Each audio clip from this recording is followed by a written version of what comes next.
All right, Shalom. First, I'd like to start by saying all praise to Yahweh, Ba'Shem, Yahweh Shai. I'm Amawan, and this is. Abanya. And I'm just going to go into a couple of scriptures on this video right quick, stating that U.S. response to Erdogan's ultimatum on Kurds.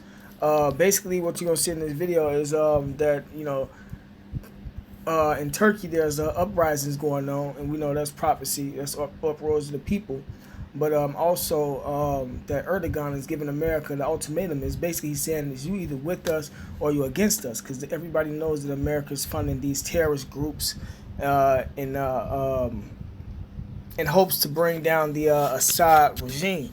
And Turkey is with Syria, right along with Russia, and Turkey went to help fight against the terrorists that America keeps funding, and Turkey getting upset, man. You hear it through a lot of, you watch the news a lot, you see that America and Turkey is going back and forth some way, in some form or fashion. So, ultimately, America's allies is going to turn against it because it's stuff like this, man. So, first I'm going to start with the scriptures. This is Habakkuk chapter 2, verse 3. Nope, 2 and 1. This is Habakkuk chapter 2, verse 1. I will stand upon my watch and set me upon the tower, and I will watch to see what he will say unto me, and what will I answer when I am reproved. Right. So we on our watch right now. That's why we're watching the news media and bringing out these videos. And the Lord answered me and said, write the vision and make it plain upon tables, that he may run that readeth it. Right, and the vision is talking about the prophecies. This right here is a prophecy, and it was written in the scriptures for plainly for the elect's sake. And as soon as Yahweh we have the elect, but as soon as we got the word, we ran. We told everybody. Then we set up shop outside on highways and byways through the spirit of Yahweh Shai, from the teachings of the apostles and the elders. And now we putting up videos, 3 videos a week. So we ran. And that was prophecy right there in itself. For the vision is yet for an appointed time, but at the end it shall speak and not lie. And right now it's speaking, man. This confrontation that's going on between America and Turkey, these uproars of these nations, in particular the uproars that's going on in Turkey right now, just to keep it on the video. Though it tarry, wait for it. Right. Because it will surely come. It will surely come, and it will not tarry. Right, and through the spirit of Yahweh Shai, we've been waiting for these prophecies to come to pass. And now they're coming to pass, man. They coming to pass so fast that we can't even keep up, man. Behold, his soul which is lifted up, is not upright in him. Right, Esau. But the just shall live by his faith. And that's us. Yahweh with the elect. Let me get 2nd Ezra chapter 9, verse 1. I'm gonna just go through the scriptures first, and then I'm gonna play the video. This is 2nd Ezra chapter 9, verse 1. He answered me and then said, measure thou the time diligently in itself. Mm-hmm. And when thou seest the part of the signs pass, which I have told thee before, then shalt thou understand that this is the same time wherein the highest begin to visit the earth. Right, and the Lord is visiting this world, man. By earthquakes, famines, race riots happening, uproars happening, other people, tsunamis, all that's going on right now, man. But go ahead, continue reading the scripture. Which he made, when shall be seen in earthquakes. Right, and Mexico was one of the main ones that happened this year. There's multiple other places that it didn't happen also. And uproars of the people. And when I play the video, you're gonna see that the Turkish people are roaring in Turkey because the Turkish president went in to fight against the Kurdish. In the world, But this says in the world, so this is not only going on in Turkey. This is going on all over the world. Then wilt thou understand that the Most High spake of these things from the days that were before thee, even from the beginning. For like as all that were made in the world had a beginning and an end, and the end is manifest. Right. And you can break whatever down you want to break down. We seeing the end manifest right in front of us, man, by way of prophecy. And the end of America ultimately is going to be thermonuclear fire, because when I play the video, you're going to see that Turkey is like, man, are you with us, or are you against us? And they even went as far as to say that if any of your soldiers have on them terrorist uniforms, we're not going to be able to make a distinction.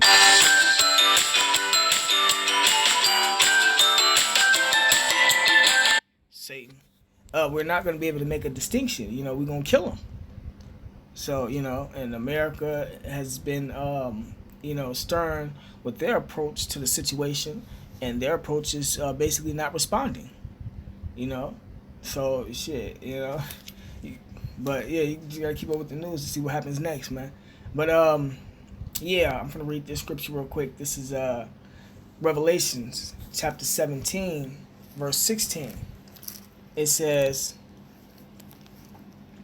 "And the 10 horns which thou sawest upon the beast, these shall hate the whore, and shall make her desolate and naked, and shall eat her flesh and burn her with fire." Right, so the beast, NATO, EU, the whore is America, and shall make her desolate and naked, and shall eat her flesh and burn her with fire. Right. So that fire is talking about the thermonuclear missiles. You got a precept, read it. Okay. It says, hold on, I want to read a specific part. It says the 10 horns. The 10 horns represented the EU. What was it says? The 10 horns represented the European Economic Community. That's what it was called when it was established in 1958. Today it's the EEC. Or the EU, Slovakia, the European Union, which represents Belgium, Denmark, France, Italy. I do not like this font. Slovakia. Trying to make a lesson or something. You guys see, kind of fuck shit up. All this shit popping up and it don't never pop up. But the 10 horns represents Belgium, Denmark, France, Italy, Luxembourg, the Netherlands, Greece, Spain, and Portugal, England, Ireland, West Germany, which represents NATO now today, which turned into 28, 29 nations now? Let me look it up, so I want to get the specific number. I think it was 29, if I'm not mistaken.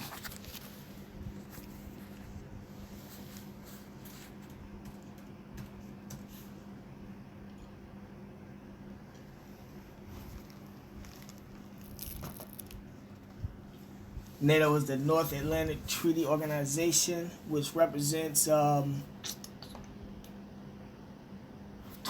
It's 29 member states now.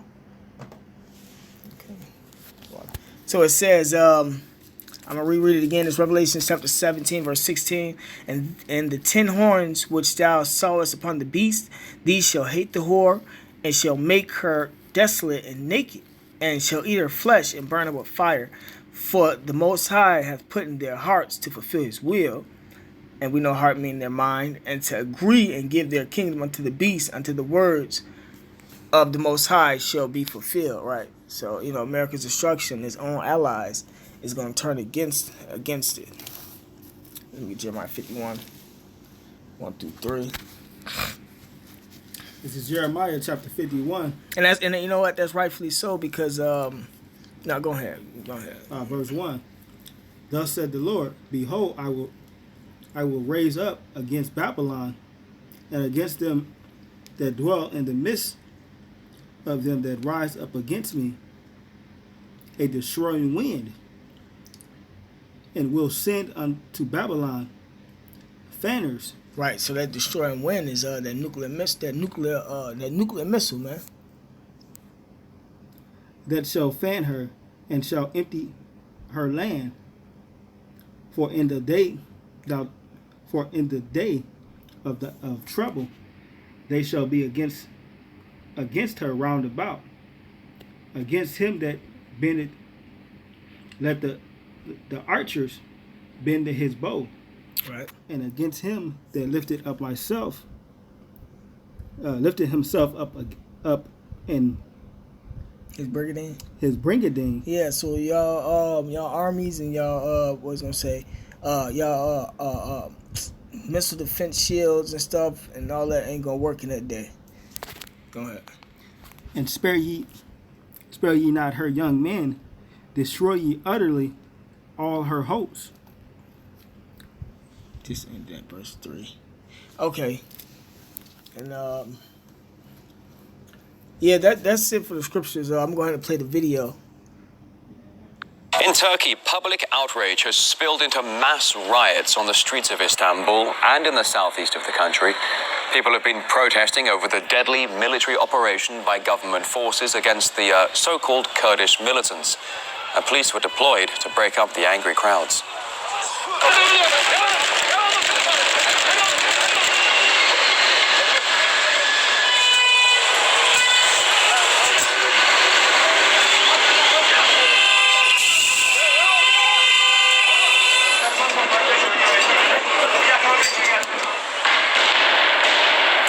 Protests were triggered by reports of at least 60 people killed in a raid in the town of Cizre near the Syrian border.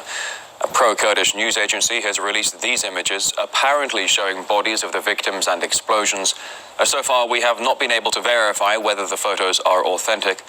The Turkish army said the goal of the operation was to clear out a basement where Kurdish fighters were hiding. Now, Kurdish communities in Europe have also been urging the Turkish government to end the deadly onslaught.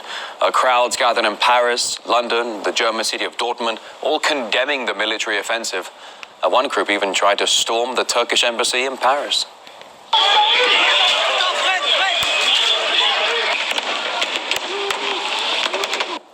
As you can see, riot police moved in using tear gas and batons to force the activists away from the building.